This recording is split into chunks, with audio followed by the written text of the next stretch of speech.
اعوذ باللہ من الشیطان الرجیم بسم اللہ الرحمن الرحیم کل نفس ذائقۃ الموت ثم الینا ترجعون۔ آواز آہستہ ہے جی، تالا لگا ہوا تو کھول دیا۔ اچھا ٹھیک۔ اس آیت میں بڑی معروف آیت ہے، کل نفس ذائقۃ الموت، کہ ہر جاندار نے موت کا ذائقہ چکھنا ہے، پھر ہماری ہی طرف تم سب کو واپس لایا جائے گا۔ قرآن کا ہر لفظ سمندر ہے۔ قرآن عربی میں ہے، اور عربی میں اس لیے ہے کہ جو الفاظ میں جامعیت، معنی خیزی، مفہوم کی ادائیگی کو صحیح طور سے ادا کرنا یہ عربی میں ہے، یہ دنیا کی کسی زبان میں نہیں ہے۔ کوئی زبان ایسی نہیں ہے جس کے الفاظ و معانی میں اتنا ربط اور اتنی جامعیت ہو اور معنی خیزی ہو جتنی عربی زبان میں ہے۔ تو اسی لیے اللہ تعالیٰ نے اپنے نبی کو عربی زبان میں قرآن دے کر بھیجا، اور پھر دنیا کی سب سے خوبصورت اور میٹھی زبان بھی جنت ہے، میٹھی زبان بھی عربی ہے، اسی لیے جنت کی زبان بھی عربی ہے، کیونکہ جنت میں جو چیز ہوگی وہ سب سے اعلیٰ ہوگی، اس سے بہتر کوئی چیز اور نہیں ہوگی۔ تو جنت میں جو زبان ہے وہ عربی ہے، اس سے معلوم ہوا کہ یہ سب سے اعلیٰ زبان ہے، اور ہے بھی صحیح۔ آواز تھوڑی سی اور کر دیں، یعنی تھوڑی سی تیز کر دیں۔ تو دیکھیں اللہ تعالیٰ نے یہاں جو فرمایا کہ پھر اچھا، ایک تو عربی زبان ہے، اس کا اپنا ایک مزہ ہے، اپنی ایک چاشنی دلکشی ہے، اور پھر دوسرا قرآن کے اندر اللہ جن الفاظ کا انتخاب کرتا ہے ان الفاظ کے اندر بھی سمندر چھپے ہوتے ہیں۔ تو اللہ تعالیٰ نے فرمایا ہر جاندار کو موت کا ذائقہ چکھنا ہے، حالانکہ اللہ کہنا کیا چاہتا ہے کہ ہر ایک نے مرنا ہے۔ تو اس کو یوں بھی تو کہا جا سکتا تھا کہ ہر جاندار نے مرنا ہے۔ آواز تھوڑی کم کریں۔ ہر جاندار نے مرنا ہے، یہ اب ٹھیک ہے، بس ہر جاندار نے مرنا ہے یہ بھی کہا جا سکتا تھا، لیکن یہ نہیں کہا گیا، اور یہ کہا گیا کہ موت کا ذائقہ چکھنا ہے۔ اس میں بھی ہمارے لیے کئی پیغامات ہیں۔ اگر یوں کہا جاتا کہ ہر ایک نے مرنا ہے تو پھر مفہوم یہی ہوتا کہ ٹھیک ہے، ہماری یہ زندگی کا جو سانس ہیں یہ ٹوٹ جائیں گے، ہم یہاں سے منتقل ہو گئے، آخرت طرف چلے جائیں گے۔ لیکن جب کہا کہ موت کا ذائقہ چکھنا ہے، ذائقہ تو اس چیز کا چکھا جاتا ہے جو میٹھی ہو یا کڑوی ہو، ذائقہ تو اس چیز سے تعلق رکھتا ہے۔ پھر جس چیز کا ذائقہ چکھا جاتا ہے وہ چیز پوری انسان نہیں لے رہا ہوتا، صرف ذائقہ چکھتا ہے۔ مثلا ایک آدمی کہتا ہے جی میں نے اس بریانی کا ذائقہ چکھا ہے، یعنی وہ بریانی ابھی پیچھے موجود ہے، میں نے صرف ٹیسٹ کیا اس کو۔ ایسے ہی کوئی مشروب ہے، آدمی کہتا ہے یہ مشروب میں نے چیک کیا ہے، ٹیسٹ لیا اس کا، مطلب یہ کہ مشروب پورا پیچھے باقی ہے، میں نے تھوڑا سا اس کو لیا ہے۔ پھر اگر وہ چیز میٹھی ہے یا کڑوی ہے تو اس کا اپنا ایک اثر ہے۔ یہ جو قرآن نے کہا نا کہ موت کا ذائقہ چکھنا ہے، اس میں یہ سارے پیغامات ہیں۔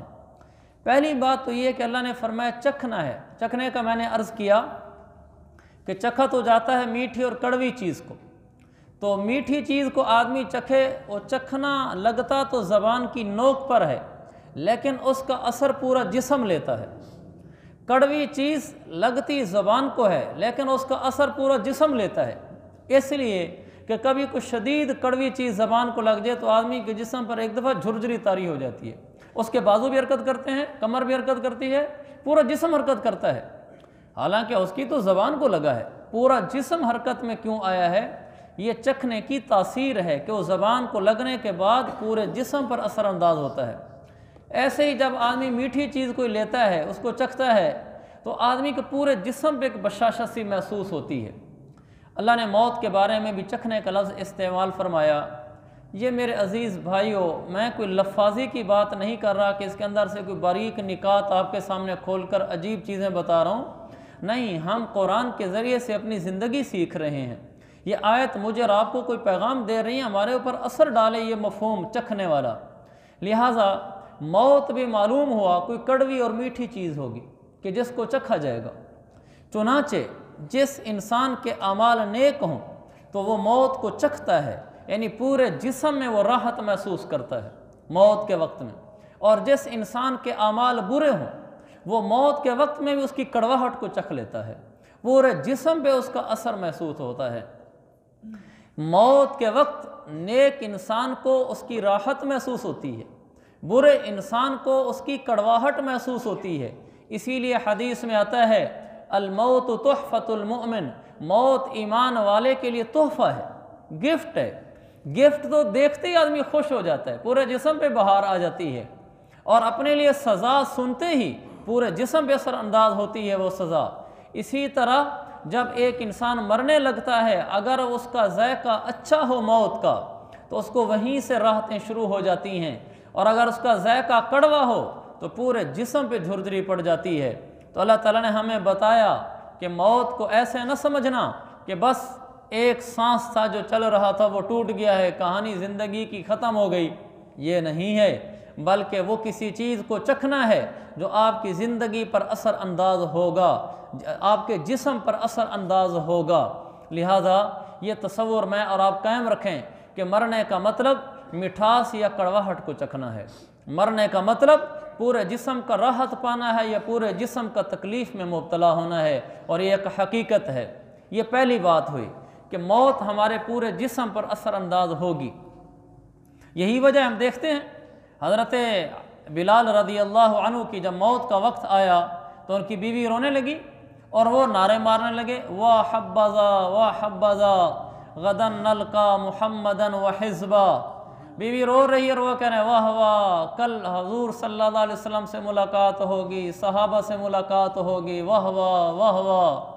وہ کیا واہ واہ کی چیز ہے؟ ان کو نظر آ رہا ہے کہ ابھی گفٹ ملنے والا ہے تو مزے ہیں، اور جب انسان برا ہوتا ہے موت کا سنتے ہی جھٹکا کھا جاتا ہے۔ ہم میں سے، میرے سمیت ہم میں سے کسی کو کہہ دیا جائے کہ یہ تیری موت کا وقت آج ہی رات ہے، آپ سوچیں ہمارے دل پہ کیا بیتے گی؟ ہمیں تو ہنسنا ہی ختم ہو جائے گا، اس لیے کہ ہمیں پتہ ہے کہ جو ہم نے اعمال کر رکھے ہیں اس کا نتیجہ آگے گفٹ نہیں ہے، اس کا نتیجہ کڑواہٹ کو چکھنا ہے۔ پرسوں ترسوں میں پڑھ رہا تھا مولانا عبدالرحیم رائے پوری رحمۃ اللہ علیہ کے بارے میں، تو وہ وفات سے کچھ دن پہلے تو وہ کسی نے ان کو کھانے کی کوئی چیز پیش کی تو کہنے لگے کہ بس اب تو جنت کی چیزوں کا شوق بڑھ رہا ہے۔ پھر وہ ایک دن کہنے لگے آخر وہ سعادت مجھے بھی تو نصیب ہوگی کہ جس دن میں بھی اللہ سے ملاقات کے لیے دنیا سے روانہ ہوں گا۔ پھر مزے میں آ کر کہنے لگے جب وہ سعادت مجھے نصیب ہو تو مجھے سنت کے مطابق کفن دفن دینا۔ اور پھر کہنے لگے کہ پتہ نہیں عمل تو میرے پاس ہے کوئی نہیں، خبر نہیں مجھے موت کا شوق کیوں ہے۔ عمل تھا تو تبھی شوق تھا، عمل نہ ہو تو پھر انسان ڈرتا ہے، اور اگر عمل ہو تو پھر موت کو ایسے یاد کرتا ہے جیسے یہ یاد کر رہے تھے کہ کہہ رہے تھے کبھی سعادت ہمیں بھی نصیب ہوگی، جب ہمیں سعادت موت کی نصیب ہو تو سنت کے مطابق کفن دفن کرنا، عمل پاس کوئی نہیں، خبر نہیں موت کا شوق کیوں ہے۔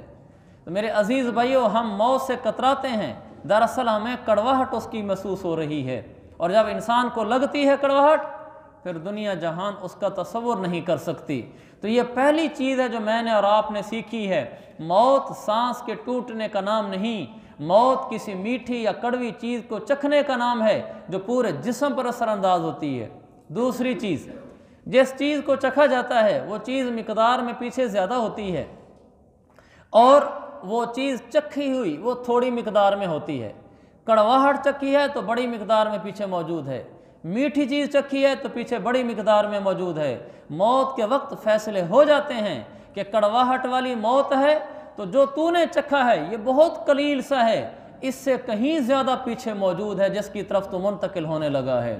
آگے ایسی سخت سزائیں ہیں کہ جن کا دنیا میں تصور تک نہیں ہے، کہ جب مردہ قبر میں رکھا جاتا ہے اگر وہ نافرمان ہوتا ہے، موت کی کڑواہٹ تلوار کے 100 واروں سے زیادہ سخت ہے۔ فضائل ثقافت میں لکھا ہے موت کی کڑواہٹ تلوار کی 100 وار، 100 دفعہ آدمی تلوار چلائے کسی بدن کے اوپر، اس سے زیادہ کڑواہٹ ہے موت کی۔ اور موت کی مٹھاس دنیا جہان کے سب مشروبات سے زیادہ ہے۔ جب یہ مر کر کڑواہٹ چکھی ہے اور قبر میں جاتا ہے، ابھی تو کڑواہٹ تھی، قبر میں جاتا ہے تو پیچھے جو آگے کڑواہٹ کے لیے بچا ہوا بڑا سامان ہے جس کی کڑواہٹ موت کے وقت پہنچی تھی، اس کی ابتدا ہو جاتی ہے۔ جب یہ نافرمان انسان قبر میں رکھا جاتا ہے تو اس کے پاس 2 فرشتے آتے ہیں اور سوال جواب ہوتے ہیں۔ پھر ایک فرشتہ آتا ہے معاہ مرزبۃ من حدید، موت کے وقت جو کڑواہٹ محسوس ہوئی تھی وہ کم تھی، اب اس کی تکلیفیں شروع ہو رہی ہیں۔ وہ لوہے کا ایک گرز راڈ لے کر آتا ہے اور وہ اتنا وزنی ہوتا ہے، اتنا سخت ہوتا ہے، حضور پاک علیہ السلام نے فرمایا لو ضرب بہ الجبل لصار ترابا، اگر وہ گرز اور راڈ اٹھا کر پہاڑ پر مارا جائے تو وہ بھی ریزہ ریزہ ہو جائے، اور وہ گرز اس انسان پر برستے ہیں اور پھر اس کی چیخیں اور آہیں نکلتی ہیں۔ اللہ کے نبی صلی اللہ علیہ وسلم نے فرمایا اس کی چیخیں پورا جہان سنتا ہے الا الثقلین، سوائے انس و جن کے باقی سب سنتے ہیں۔ انسانوں کو اس کی آواز نہیں آتی، اس لیے کہ انسانوں کے لیے ایمان بالغیب کا حکم ہے۔ جنوں کو آواز نہیں آتی اس لیے جنوں کو ایمان بالغیب کا حکم ہے، باقی جانور بھی سنتے ہیں، درخت بھی سنتے ہیں۔ وہی واقعہ ہے کہ اللہ کے نبی علیہ السلام ایک دفعہ اونٹنی پر جا رہے تھے، ایک قبرستان سے گزرے تو آپ کی اونٹنی بدکی، تو آپ نے فرمایا اس قبر والے کو عذاب ہو رہا تھا، اس کی آواز اس نے سنی، قبر والے کو عذاب ہو رہا تھا، اس کی وجہ سے یہ بدکی ہے۔ جانوروں کو پتہ چلتا ہے، تو جب انسان کڑواہٹ چکھتا ہے آگے اس سے بڑی سزائیں شروع ہو جاتی ہیں۔ پھر آگے اژدہا آتا ہے، وہ انسان کو ڈستا ہے، 70 ہاتھ انسان زمین میں دھنس جاتا ہے۔ 70 ہاتھ، یہ ایک ہاتھ ہے تقریباً 1.5 فٹ کا، یعنی یوں سمجھ لیں کوئی 100 فٹ وہ زمین میں دھنس جاتا ہے۔ پھر اس کو باہر نکال دیا جاتا ہے، پھر آ کر وہ ڈستا ہے۔ اللہ نے سانپ میں دہشت رکھی ہے، سانپ کے اندر بھی پھر جو زہریلا سانپ ہے کوبرا، اس میں اللہ نے اور زیادہ دہشت رکھی ہے۔ اتنا خوف تو شیر میں بھی نہیں ہے جو سانپ کے دیکھنے میں ہے، انسان سانپ دیکھ نہیں سکتا۔ ابھی قریب ہی ہم لاہور گئے ہوئے تھے تو چڑیا گھر میں ہم تھے، تو وہاں شیر بھی دیکھا، سب کچھ دیکھا، شیر 2-3 تھے، ان کو دیکھ کے کچھ نہیں ہوا۔ لیکن جب ہم سانپ دیکھنے کے لیے گئے، حالانکہ وہ شیشوں میں بند ہیں اور سانپ لیٹے ہوئے تھے، ان کو دیکھ کر میرے دل پہ اس کا اثر ہو رہا تھا۔ میں نے کہا واہ اللہ، یہ وہ سانپ ہے جو اندر بند ہے اور اتنا موٹا شیشہ ہے کہ سانپ اس کو توڑ نہیں سکتا، لیکن پھر بھی اس کو دیکھ کے ڈر لگ رہا ہے۔ اور جب حقیقت میں سانپ قبر میں گھس آئے گا تو کیا ہوگا، اور وہ اژدہا ہوگا اور وہ کوبرا ہوگا، اس وقت کیا ہوگا میرے عزیز بھائیوں؟ اسی کو اللہ نے سمجھایا ذائقۃ الموت، لوگوں یہیں سے چکھنا شروع ہو جاتا ہے اور آگے پھر اصلی چیزیں دیکھتا ہے۔ اس کے برعکس نیک آدمی کا معاملہ ہے، موت کے وقت مٹھاس چکھتا ہے، فرشتہ آتا ہے، پھول لے کر آتا ہے، ریشمی کپڑے لے کر آتا ہے، اس کی روح آرام سے نکالتا ہے، اس خوشبودار کپڑے میں لپیٹتا ہے، خوشبوئیں سنگھا کر اس کی روح نکال کر لے جاتا ہے۔ یہ اس کی ابتدا ہے۔ پھر جب قبر میں جاتا ہے تو اس کے اندر قبر میں اترتے ہی اندر کھڑکی کو کھول دیا جاتا ہے، فَيَأْتِيهِ مِنْ طِيبِهَا وَرَوْحِهَا، جنت کی ٹھنڈی ہوائیں، خوشبودار ہوائیں لپک لپک کر اس کی قبر میں آتی ہیں اور یہ آرام سے سو جاتا ہے۔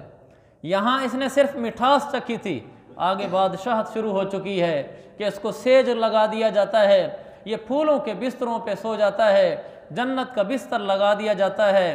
حدیث میں آتا ہے کہ فرشتے میں اعلان کر دیا جاتا ہے افرشوا لہ من الجنہ، اس کے نیچے سے مٹی والا بستر ہٹا دو، اس کے نیچے جنت کا بستر لا کر بچھا دو۔ تو جنت کے بستر پہ وہ سو جاتا ہے، یہ اس کا کفن ہے، کفن کی جگہ پر اس کو جنت کا لباس پہنا دو، جنت کی کھڑکی قبر میں ہی کھول دو، یہیں سے ٹھنڈی ہوائیں آتی ہیں اور وہ آرام سے میٹھی نیند سو جاتا ہے۔ ایک پر گرز برس رہے ہیں، راڈ برس رہے ہیں، اور ایک کے لیے ٹھنڈی میٹھی ہوائیں، خوشبودار ہوائیں آ رہی ہیں۔ یہ ان قریب میرے بھائیوں میرے ساتھ بھی ہونے والا ہے، آپ کے ساتھ بھی۔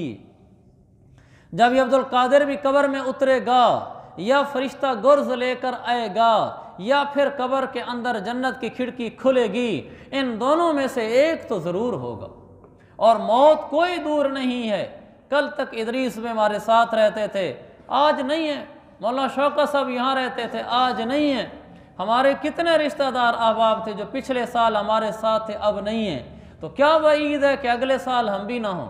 ایسے ہی موت آ جاتی ہے۔ اخذناہم بغتۃ وہم لا یشعرون، اللہ تعالیٰ فرماتا ہے کہ ہم اس طرح موت بھیجتے ہیں کہ اگلے کو پتہ بھی نہیں چلتا۔ اس طرح آ کر اللہ اپنی موت کے فرشتے کو بھیج کر اس کی زندگی کی صفحے کو، کتاب کو لپیٹ دیتا ہے اور انسان ہمیشہ کے لیے یہاں سے منتقل ہو جاتا ہے۔ تو میرے عزیز بھائیوں، بہت زیادہ ضرورت ہے ہر وقت ہم موت کے لیے تیار رہیں۔